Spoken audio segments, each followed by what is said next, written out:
I've come today to the cemetery in Penzance.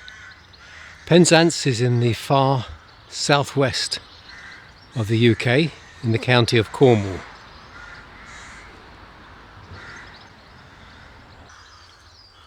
John W. Wallace, CE, civil engineer, who sailed from Cardiff, taken with fever, and unfortunately drowned near Egypt in 1885.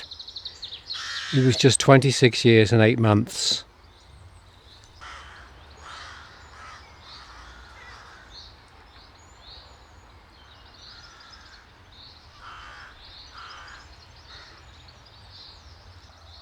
This is a horizontal stone, and it's Rebecca, the wife of Luke Love, master mariner of Penzance. This is dedicated to the Willey family. Partway down we read, also in memory of R.H. Duncan Willey, B.A. Cambridge, captain attached to the 13th Hussars, India, political service, 4th son of the above, killed at Ahmadiyya, 1919. Ahmadiyya is now in Iraq. A horizontal memorial here.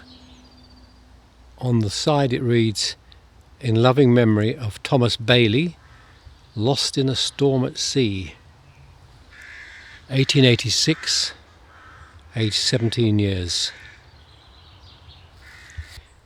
Rather clever sculpturing in the stonework here, with the flowers running over the cross and at the foot of the cross.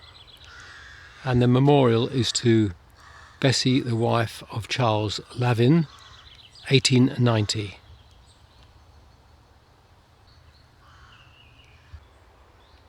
Again, something different, with the stone made to look like wood and with the vine growing over it. The name underneath is not decipherable. An elaborate Victorian memorial with the iron railings, very elaborate iron railings still existing around it. The name is not decipherable. And nearby another one still retaining its railings.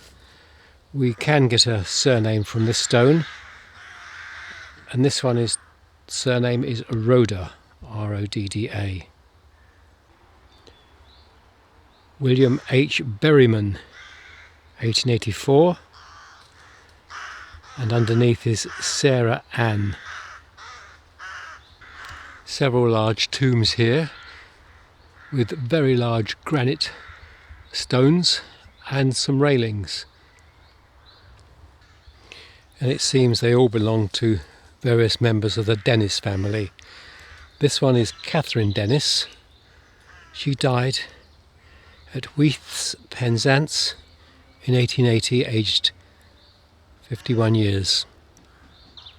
Such a clear inscription, and the lily flower at the top.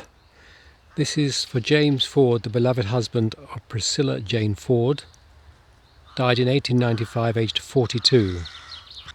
Captain Francis Pictet, 49th Madras Army, died 1895, and underneath it says 40th Madras Native Infantry, Indian Army. Close by is another Indian connection, James Hooper, Commander, Late Honourable East India Company, Bengal Marine, died in Penzance, aged 47 years. This to John Matthews, who was for 25 years Borough Surveyor of Penzance, 1807 to 1871.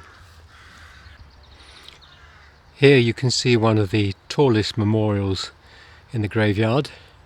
It's almost completely overgrown by this rhododendron, I believe it is. By scrambling through the bushes we can get to the memorial on the side, which reads Thomas Dark, Esquire, Solicitor of this town. standing beside the path. It says erected by Hetty Melina Harvey in memory of her husband Richard George Harvey, 1884, aged 41 years. Harveys were a very big and influential family in the nearby town of Hale, so I'm suspecting that these Harveys will be connected.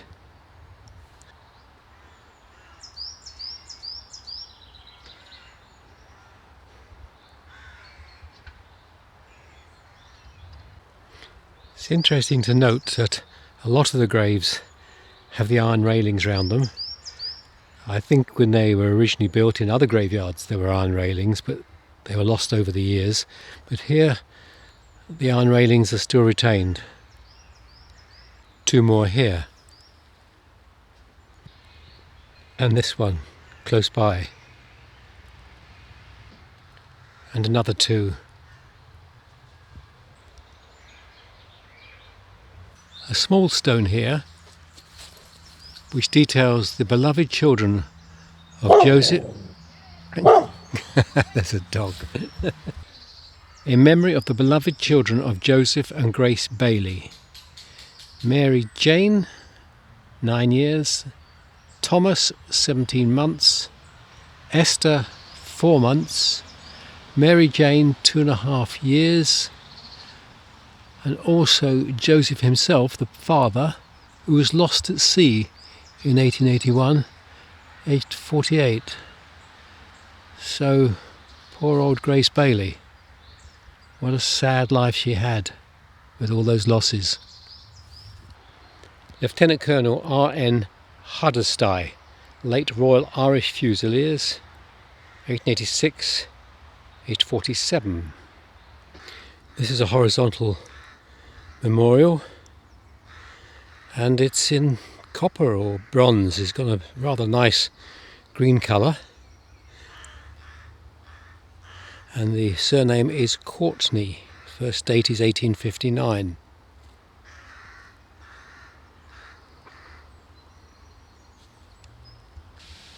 A very elaborately carved memorial.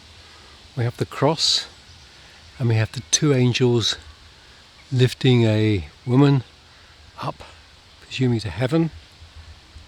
If we go down to the base, we see it's Edith, the daughter of John and Louise Uren, who is aged 19 years.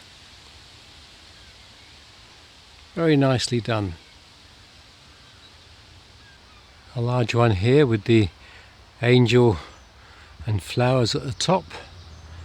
Quite nicely designed down beneath, quite intricate sculpturing, and the name on it is John Pascoe.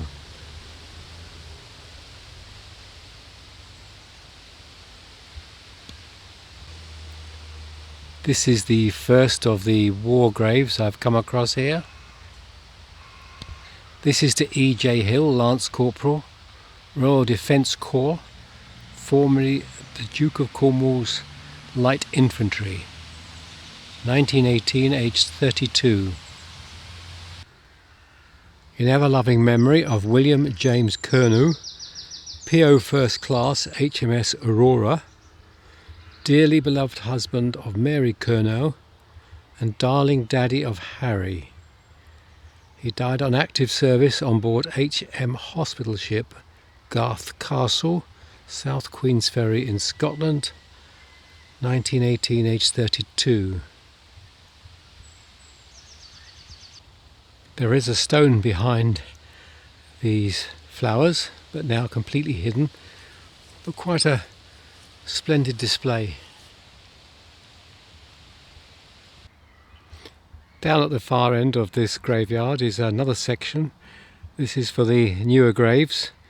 There's one just been freshly dug over there.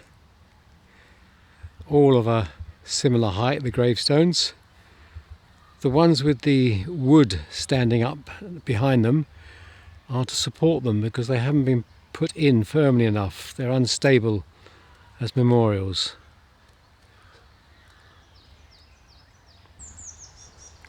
A very clear inscription on this stone. Sergeant Major T. Denton, husband of Catherine Denton, 1917. And then Sergeant G. Denton, RFA, Royal Field Artillery, who was killed in action in France in 1915, just 21 years old. There are 3 war graves here from the same incident. This one is fireman R.D. Hydera, and he was on the SS Kingsley in January 1918. The Kingsley was attacked by a U-boat, and several of the people on board were killed, but the boat itself was not sunk and managed to limp into port. So here is one of those that died on that incident, and I can see nearby 2 others, and there may be some more in this graveyard from the SS Kingsley.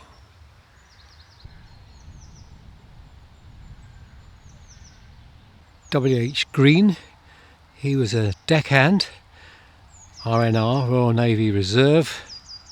H.M. Drifter, Beryl III, 1917, 18 years old. As we walk through this part of the graveyard, we can see a number of the war graves. They stand out very clearly. There is 4 there, and if I pan left, 2 more over there, and I can see another one in the distance. Flight Lieutenant E.O. Bruce, Royal Air Force, 1945, aged 53. This one is clearly still remembered. Corporal E.L.R. Stroger, Royal Air Force, 1944, aged 38. At the bottom, the family have added the words, "In loving memory of a darling husband and daddy. What it meant to lose you, no one will ever know." And just in front here, the flowers are on a memorial to Jane Stroger, which we assume was his wife that missed him so much. And finally, from the group we've seen here, this is Monica J. Ladner, Women's Auxiliary Air Force, 1942, age 19.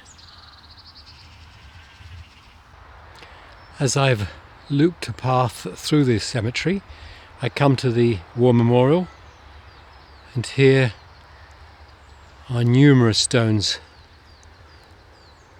to those who gave their lives from this area.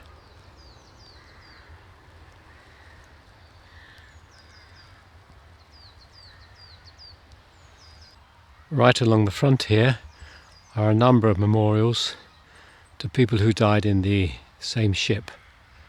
If we look at this one, it tells us it was D. Royal, able seaman, HM trawler Wallasey, 1944. The Wallasey was sunk by a U-boat, and there are numerous casualties, and as I run my eye along this front row, I see several more from that incident. What you find in these memorial gardens are stones to Germans who died. You've got the cross at the top, Ernst Erich Ellsberger. Next to it, Konrad H.W. Schweitzer, and I noticed several more. This one is to an unknown German soldier. This one reads, a sailor of the Second World War, Royal Navy, and it says he was found 1st September 1940. And last but not least, J. Ostrich, a messroom boy on the SS Margot, died 1941, 14 years old. I'm going to draw this visit to Penzance Cemetery to a conclusion now. Interesting place, well worth your time. I've enjoyed my time here. Till the next time.